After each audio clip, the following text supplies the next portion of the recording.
There is a certain tension you've learned to live with. It's a tightness in the jaw that lingers long after the difficult conversation has ended.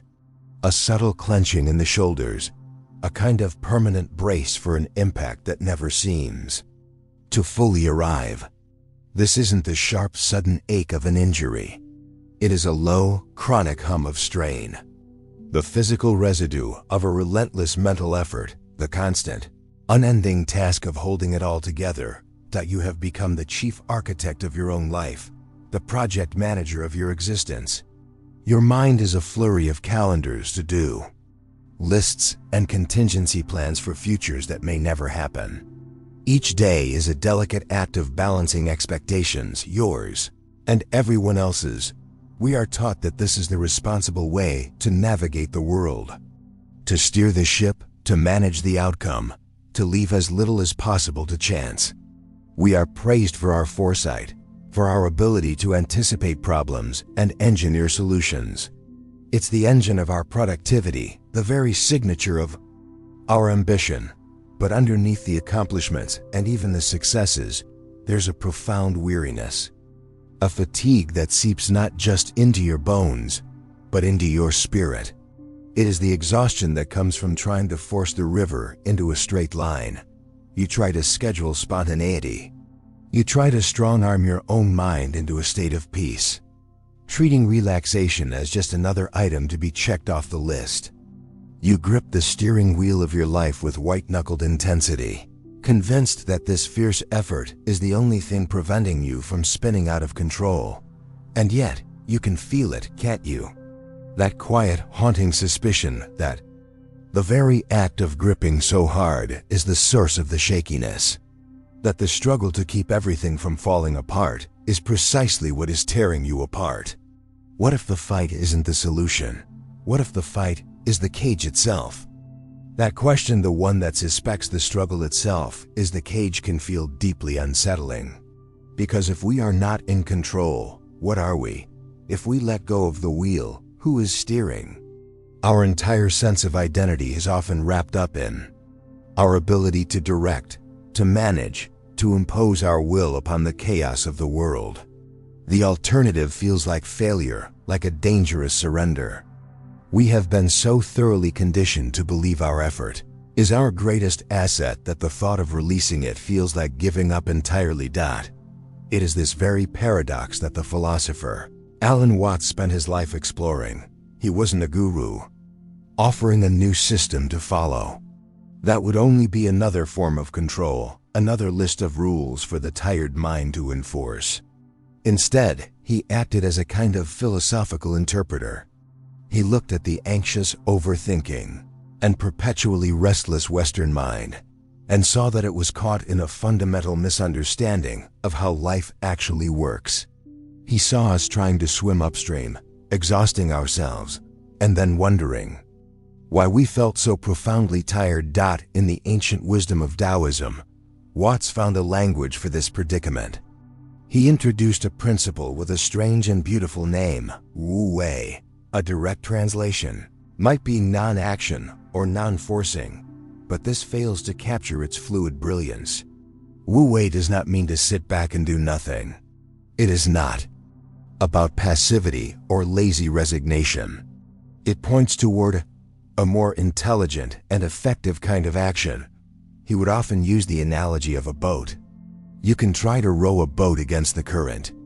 You can strain with all your might, your muscles burning, your will set like iron, and you will make slow, painful progress. This is the life of control. Or you can put up a sail. The sailor does not command the wind or fight the water. They study the nature of the wind and the river, and they adjust their sail to harness a power that is immensely greater than their own. They arrive at their destination with grace and ease. This is Wu Wei. It is action that arises not from a tense and anxious ego, but from a skillful alignment with the way things are. It's the discovery that the universe is not a dead thing to be conquered, but a living process to be danced with. So what does it truly mean to practice this effortless action?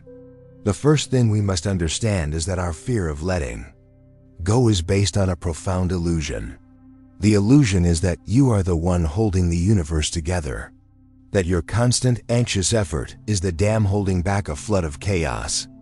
Alan Watts would ask you to consider the sheer intelligence of your own organism. You do not consciously command your heart to beat, your lungs to breathe, or your cells to divide. A process of unimaginable wisdom is unfolding within you, and, indeed as you, at every single moment, without the slightest help from your worrying mind, you are not managing this process.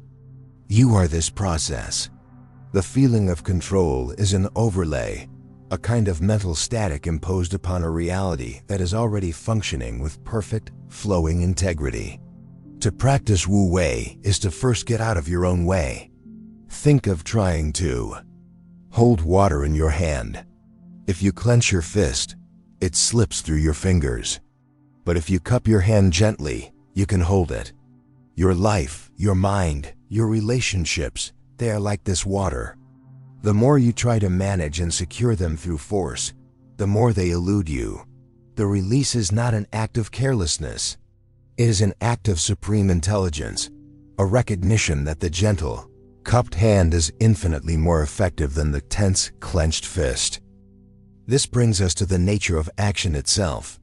In our culture, we equate effort with virtue. We imagine that the harder we work against something, the more noble the struggle. Wu Wei invites a radical shift in this perspective. Consider a master carpenter working with a piece of wood. He does not attack it, forcing it into a shape against its nature. He studies the grain. He feels its texture, its tensions, its willingness to move in a certain direction. His work is a collaboration. His skill lies not in brute strength, but in his deep understanding of the material. He works with the grain. Now, consider how we approach ourselves. We find a flaw, a habit of anxiety, a pattern of procrastination, a surge of anger, and we go to war with it. We try to chop against our own grain. The result is a tremendous expenditure of energy, a lot of internal noise, and very little change. We end up more exhausted and more critical of ourselves than when we started. Wu Wei suggests a different approach. What if you were to observe these patterns with the same curiosity as the carpenter? To see where the grain of your own mind leads? This is not an endorsement of bad habits, but a more skillful way of engaging with them. Action born of Wu Wei is not a fight, but a dance. It is the discovery that you can often achieve far more by flowing with your own nature than by constantly fighting a civil war against it. This is especially true when we look at the inner world of our own minds. We treat our minds like a muddy pond, and we desperately want the water to be clear. So what do? We stick our hands in and start stirring. We try to force the mud to settle. We wrestle with anxious thoughts. We try to suppress uncomfortable feelings. We argue with our own internal monologue. And in doing all this, we just churn up more mud. The water becomes even murkier. Watts pointed out the simple, yet profound truth. To clear the muddy water, you do nothing. You leave it alone. You allow the mud to settle of its own accord, and it will. Your mind is the same.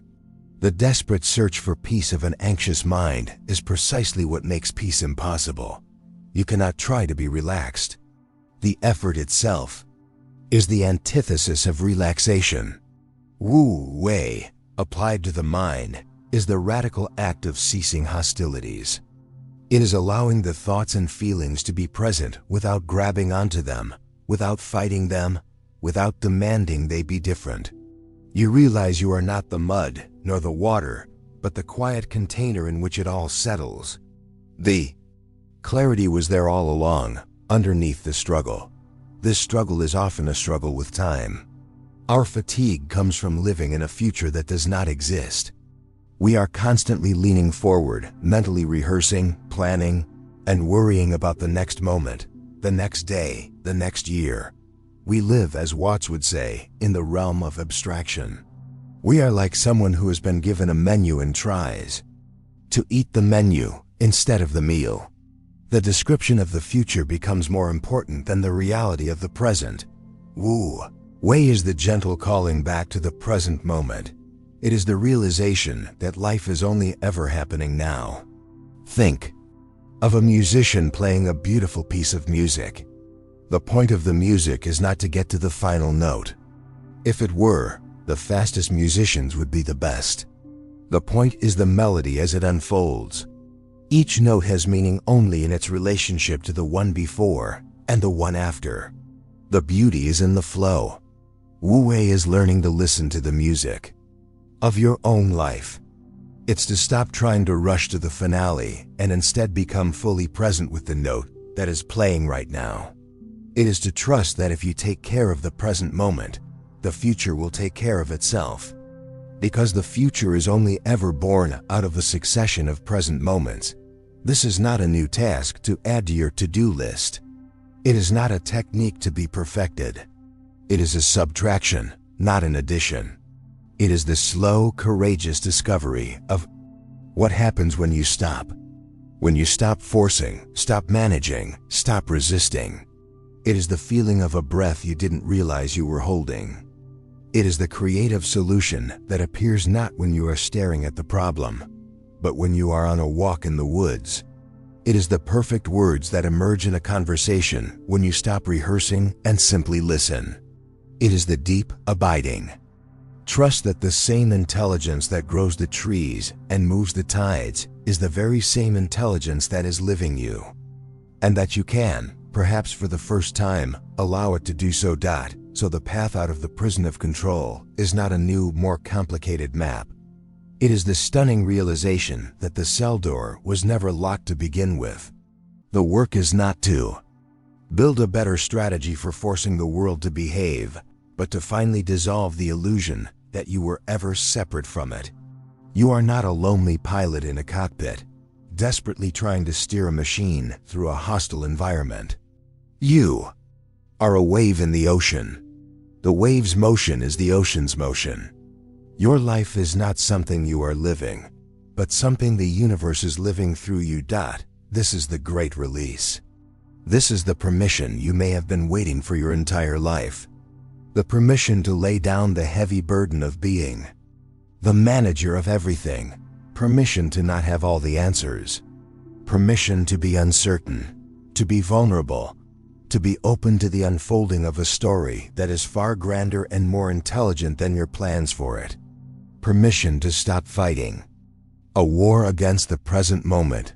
Feel what this means in your body. It is the unclenching of the jaw. It is the dropping of the shoulders. It is the deep, full breath that you didn't realize you were holding back.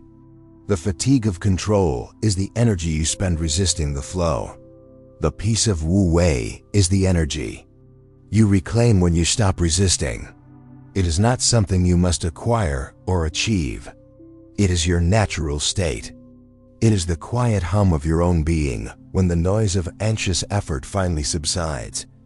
This doesn't mean you will become a passive leaf blown about by the wind. Remember the sailor. The sailor is not passive. They are exquisitely attentive. They are deeply engaged with the reality of the wind and the water. The invitation, then, is to bring this same quality of attention to your own life. When you feel the old urge to force, to control, to manage, notice it. See it for what it is, the old habit of rowing against the current. And then, see if you can make a different choice. Not a choice of action, but a choice of perception. The choice to soften your grip, to raise the sail, and to trust the intelligence of the wind. You learn to care deeply, but to hold lightly. You can have goals, plans, and preferences, but you no longer mistake them for the living reality. You learn to dance with the inevitable surprises, the unexpected turns, the moments of grace and difficulty. You stop trying to solve your life, and you simply begin to live it, here and now, in the only moment there ever is. This is the art of living that Alan Watts pointed toward. The freedom that comes not from a final victory, but from the cessation of an unnecessary war. It is the profound and liberating secret that true control is found not in the tense grip of effort, but in the open hand of graceful surrender.